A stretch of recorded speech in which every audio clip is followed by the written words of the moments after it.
اور سنت اختلاط آتی ہے کہ میں نے عرض کی کل کی مجلس میں، یہ اللہ کی سنت ہے۔ سنت اختلاط یعنی خدا لوگوں کو مخلوط کر دیتا ہے۔ مومن منافق کے ساتھ رہتا ہے، کافر کے ساتھ رہتا ہے، مشرک کے ساتھ رہتا ہے، جس طرح رسول خدا مکے میں مشرکوں اور کافروں کے ساتھ رہے، جس طرح علی بن ابی طالب منافقوں کے ساتھ رہے، مختلف لوگ معاشرے میں آپ کے ساتھ رہتے ہیں۔ براءت جب آپ کرتے ہو زیارت عاشورہ میں، یعنی اس اختلاط سے تجھے خود کو الگ کرنا ہے۔ کہ میں نے سورہ بینہ کی آیتیں پڑھی کہ نبی تک سارے مسلمان آپس میں اکٹھے ہیں، قیامت آئے گی ہم بھی مانتے ہیں آپ بھی مانتے ہو، توحید آئے گی ہم بھی مانتے ہیں آپ بھی مانتے ہو، نبوت آئے گی ہم بھی مانتے ہیں آپ بھی مانتے ہو، لیکن جب علی کی ولایت آتی ہے انفکاک ہوتا ہے، چھاٹی ہوتی ہے، لوگ جدا ہوتے ہیں۔ حسین جب مدینے میں تھے 10,000 خط ہیں، حسین آگے بڑھ رہے ہیں، آگے بڑھ رہے ہیں، جیسے جیسے کربلا میں آ رہے ہیں چھاٹی ہوتی جا رہی ہے، پتہ چلتا جا رہا ہے مومن کون ہے، منافق کون ہے، خالص کون ہے، عابد کون ہے، عبد کون ہے، عادت والا کون ہے، عبادت والا کون ہے۔ ہاں؟ یہ کربلا انسان کو خالص کرتی ہے۔ جتنا جتنا بندہ عصر غیبت میں رہے گا اتنا اتنا اس بندے کو خالص ہونا ہے، اور جب تو خالص ہو جائے گا تو امام زمانہ فرماتے ہیں پھر میری زیارت دور، میں تم سے دور ہو نہیں۔ وہ خط جو امام نے شیخ مفید کو پڑھا، اس کی تفصیل میں کل کی انشاءاللہ تعالی مجلس میں آؤں گا، اس خط میں فرماتے ہیں میری زیارت تو دور ہے ہی نہیں، اگر تو ہماری رسی کو پکڑے، اگر تو ہماری اتباع کامل میں آ جائے اور تبعیت میں آ جائے، پھر تیرا مولا تو تجھ سے دور ہے ہی نہیں، پھر تو میری زیارت تو کر سکتا ہے۔ تو فرما امام نے جب یہ اختلاط ہوا کربلا کے میدان میں 17 خطبے دیے ہیں امام حسین نے۔ جب آخری 3 دن ہر کا لشکر مولا کا لشکر ساتھ اختلاط تھا نا، ساتھ رہے، اس ساتھ کا ایک فائدہ ہے کہ خدا جب تجھے ان کے ساتھ رکھتا ہے تو تیری ڈیوٹی ہے کہ ان کو حسینی بناؤ، یہ تیرا فرض ہے، یہ تیرے اوپر واجب ہے کہ تو ایک بندے کو حسینی بنا۔ 3 دن مولا ہر کے ساتھ رہے، ہر کو اپنا بنا دیا۔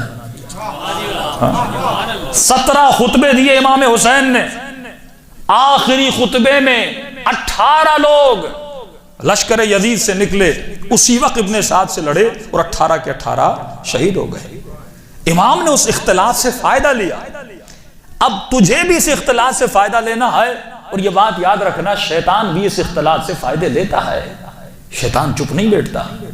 یہ جو آپس میں تم مخلوط ہو کے رہتے ہو نا، کہ میں نے پرسوں کی مجلس میں عرض کیا، وہ اخلاق جو تجھے انگریزوں میں نظر آتا ہے یہ اللہ نے ان کو ادھار پہ دیا ہے، کیونکہ اگر یہ اچھی عادتیں خدا تیرے دشمن میں نہ ڈالتا وہ تجھے کچا چبا دیتا، وہ تجھے مار دیتا۔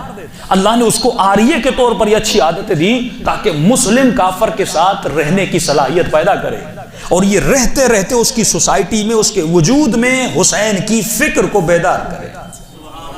کائنات میں جتنے انقلابات آئے، ریولیشنز آئیں، وہاں آپ کو ریولیشن نظر آئے گی مسلمانوں میں جہاں جہاں فکر حسین ملے گی آپ کو۔ یہ میرا چیلنج ہے، جتنی مسلمانوں کی ریولیشنز ہے، وہ زیدیہ ریولیشن ہو، وہ شش امامیوں کی ریولیشن ہو، وہ 12 امامیوں کی ریولیشن ہو، اکثر ریولیشنز اور انقلابات وہاں پہ آتے ہیں جہاں پہ فکر حسین پائی جاتی ہے۔ اب یہ اور بات ہے وہ 4 امامی یا 6 امامی ہے، حوثیوں کے وجود میں یہ جذبہ جہاد جو تمہیں نظر آتا ہے، مقاومت کا جذبہ نظر آتا ہے، کیوں؟ کیونکہ ان کے وجود میں بھی حسین ابن علی کا تصور موجود ہے۔ لبنان کے شیعوں میں یہ تصور نظر آتا ہے کیونکہ حسین کی فکر موجود ہے۔ تو یہاں جنگ ہے، جنگ فکر۔ اب فرمایا شیطان یہاں پر ایک کام کرتا ہے۔ شیطان کیا کرتا ہے؟ فرمایا رسول اور انبیاء اور اہل بیت لوگوں کی زندگی میں ایک محوریت بناتے تھے، آپ کی زندگی کو ایک لائن دیتے تھے کہ تجھے اپنی زندگی اس گول کے مطابق گزارنی ہے، اس محوریت میں تجھے اپنی زندگی، وہ محور تھا پروردگار عالم۔ تمہاری زندگی کا محور ہو لا الہ الا اللہ، تمہاری زندگی کا محور ہو پروردگار عالم اللہ۔ کیسے؟ رسول فرماتے تھے میری زندگی کو دیکھ اور دیکھ میں نے اپنی زندگی میں اللہ کو محور کیسے بنایا۔ اور سب سے بڑی نجاست شرک کی نجاست ہے، کیونکہ شرک گناہ عظیم ہے اور خدا شرک کو کبھی بخشتا نہیں ہے۔ کیسے؟ کہ اگر شرک سے بچنا ہے تو اپنا قبلہ کعبے کو بناؤ، حبل کو نہ بناؤ، عزا کو نہ بناؤ۔ اس زمانے کے مسلمان کے لیے تو بڑا آسان تھا، اس نے بتوں کو پھینک دیا، اور جب نماز پڑھی تو اپنا قبلہ کس کو بنایا؟ کعبے کو بنا دیا۔ لیکن آج کا مسلمان جس کا قبلہ، جس کا کعبہ وہی ہے. لیکن آج کے مسلمان کا جو شرک ہے، جو آخری زمانے کا شرک ہے، کہ رسول فرماتے ہیں آخری زمانے میں رات کی اندھیری رات میں کالے پتھر پر کالی چونٹی کو ڈھونڈنا تو آسان ہے، لیکن شرک کو ڈھونڈنا بڑا مشکل ہوگا. اتنا لوگ شرک آلود زندگی میں پڑ جائیں گے. شیطان کیا کرے گا؟ نبی نے کہا کہ تمہاری زندگی کا محور توحید ہے. شیطان کہے گا کہ تمہاری زندگی کا محور تو ہے. کیا ہے؟ تو ہے. بولیے میرے ساتھ، کون ہے؟ تو اپنی زندگی کا محور ہے. تجھے اللہ کی عبادت نہیں کرنی، تجھے اپنی عبادت کرنی ہے، جس کو آپ کہتے ہو ہیومنسٹ. کیا آپ کے ملک کا وزیر اعظم بھی کہتا ہے میں ہیومنسٹ ہوں، اومنزم جس کو کہتے ہیں. تمہاری زندگی کا محور انسان پرستی ہے، نہ کہ خدا پرستی. تمہاری زندگی کا محور آدم پرستی ہے، نہ کہ خدا پرستی. جب آدم پرستی آئی تو مجھے سب کچھ چاہیے. کس کے لیے؟ اپنے لیے. اب تصور کریں، ویسٹ کا تصور ہے، کوئی خدا نہیں، کوئی قیامت نہیں، کوئی قبر نہیں.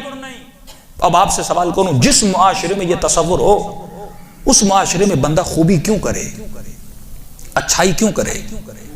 ایک طرف محور خدا ہے، میں اللہ کی خاطر چوری نہیں کرتا، لیکن مغرب میں لوگ چوری نہ کریں، وہ کس چیز کی خاطر چوری نہیں کرے گا اس معاشرے کا جوان؟ مثلا میں دیکھ رہا ہوں کہ سونا پڑا ہوا ہے فلاں بندے کے گھر میں، $2 ملین پڑے ہوئے ہیں. تو کیا میں بے وقوف ہوں رات کو اگر اس کے گھر میں جا بھی سکتا ہوں، مال کو چوری بھی کر سکتا ہوں اور چوری نہ کروں؟ کیوں نہ کروں بھائی؟ جب اس دنیا کے بعد کوئی زندگی ہے ہی نہیں، اور 60-70 سال مجھے زندگی چاہیے، اور زندگی کی آسائشوں کو پانے کے لیے پیسہ بہت اہمیت رکھتا ہے. جتنا پیسہ ہوگا اتنی سہولت ہوگی، جتنا مال ہوگا اتنی آسائش ہوگی. تو اگر کسی کے گھر میں ڈھابا بول کے مال کو چرا سکتا ہوں تو کیوں نہ چراؤں؟ جبکہ میری زندگی میں قیامت کا تو کوئی تصور نہیں، اللہ کا کوئی تصور نہیں، سزا کا کوئی تصور نہیں. اگر میں چوری کر سکتا ہوں اور میرے پاس توانائی بھی ہے تو چوری کیوں نہ کروں؟ کیونکہ مجھے تو اب خود کو بنانا ہے. میں ہیومنسٹ ہوں، مجھے اپنی ذات کو تقویت دینی اور طاقت دے، بھائی کیوں نہ چوری کروں؟ اب انگریز نے اپنے معاشرے کو کیسے بنایا؟ اس نے کہا دیکھو، ہاں چوری کرو، تمہیں فائدہ ہوگا، لیکن اگر تو چوری کرے گا تو پھر چوری کرنا سب کی عادت بن جائے گی. اور جب عادت بن گئی کسی معاشرے میں چوری کرنا تو پھر سب چوری کریں گے. پھر جب سب چوری کریں گے تو پھر نقصان تو تیرا بھی ہوگا. اب تو چوری کرے گا، کل کوئی تیرا مال چوری کرے گا. تو اس لیے اچھا ہے کہ چوری نہ کرو. اب دیکھو نا، شیطان ایک سوسائٹی بنا رہا ہے، ہیومنسٹ سوسائٹی بنا رہا ہے، جو سوسائٹی جس میں صرف میں، میرا گھر، میرا بچہ، میرے بچے کی ایجوکیشن، میرا بنگلہ، الذی جمع مالہ وعددہ، میرا گھر، ایک گھر، پھر 2 گھر، پھر 3 گھر، پھر 4 گھر. یہ تصور جو تصور اشرافی گری تھا، یہ تصور حسین کا نہیں تھا. اب دونوں تصور تمہیں بتاؤں گا. ایک یہی تصور شرک ہے کہ میں نے اپنی زندگی میں محور خدا کو نہیں بنایا. جب محور خدا تھا تو رسول کی زندگی کو دیکھو. اگر مجھے کوئی کام کرنا تھا تو رسول کہتے تھے انشاءاللہ. اگر کوئی اچھی چیز دیکھتے تھے تو کہتے تھے ماشاءاللہ. ہاں، اگر کوئی حسین چیز دیکھتے تھے تو کہتے تھے سبحان اللہ.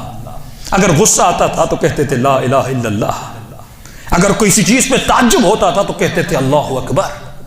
اب دیکھ رہے ہو زندگی میں محور سارا کیا ہے؟ اللہ ہے، یا ماشاء اللہ، یا انشاءاللہ، یا اللہ اکبر، یا لا الہ الا اللہ. محور پروردگار عالم ہے. لیکن ایک طرف شیطان نے ایک ترکیب بنائی، شیطان نے ایک لائف اسٹائل بنایا جس لائف اسٹائل کا نام ہیومنسٹ رکھا گیا.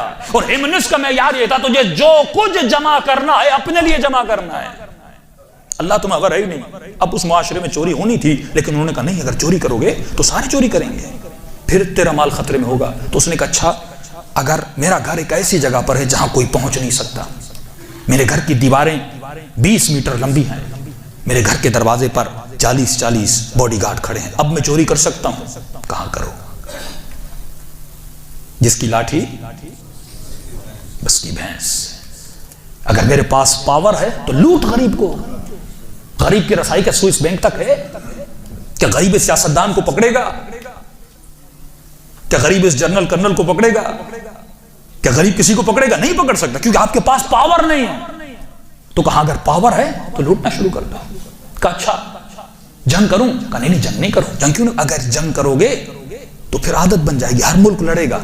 جب یہ لڑیں گے نا تو پھر ہمیں ہی نقصان ہوگا. اس نے کہا اچھا ایک بات کرو, اگر میرے پاس ایٹم بم ہے, اگر میرے پاس میزائل ہیں, اگر میرے پاس ڈرون ہیں, اگر میرے پاس بحری بڑے بڑے جہاز ہیں, تو میں جنگ کر سکتا ہوں. کہاں کرو, کیونکہ تیرے پاس پاور ہے. لوٹو افغانستان کو, لوٹو عراق کو, کیونکہ تیرا کوئی بگاڑ نہیں سکتا. یہ وہ نظام تھا جس کی طرف شیطان تجھے لانا چاہتا تھا. یہ وہ ہیمنس کا نظام تھا کہ خود کو بناؤ, اپنا گھر بناؤ, اپنی دنیا بناؤ, اپنے بچوں کو ایجوکیشن دو. لیکن ایک نظام حسین کا نظام ہے. جب کربلا میں جاتے ہو ہر جوان کہتا ہے کہ مولا حسین پہلے مجھے جانا ہے. صفیں لگی ہوئی ہیں, پہلے مجھے جانا ہے, پہلے مجھے مرنا ہے, پہلے مجھے کٹنا ہے, پہلے اللہ کی راہ میں مجھے قربانی دینی ہے. جہاں صفیں لگی ہوئی ہیں, دنیا کا نظام تھا کہ جمع کر, حسین کا نظام تھا کہ لوٹا. محمد والے محمد صلوات اللہم صلی علی محمد وعجل فرجہم. نظام میں تفکیک ہے انسان. یہ نظام جو شیطان نے تمہارے لیے کریٹ کیا, آج تجھے دیکھنا ہے تو لعنت تو بھیج رہا ہے, لیکن کیا تو بھی اسی سوچ پہ چل رہا ہے؟ میری سوچ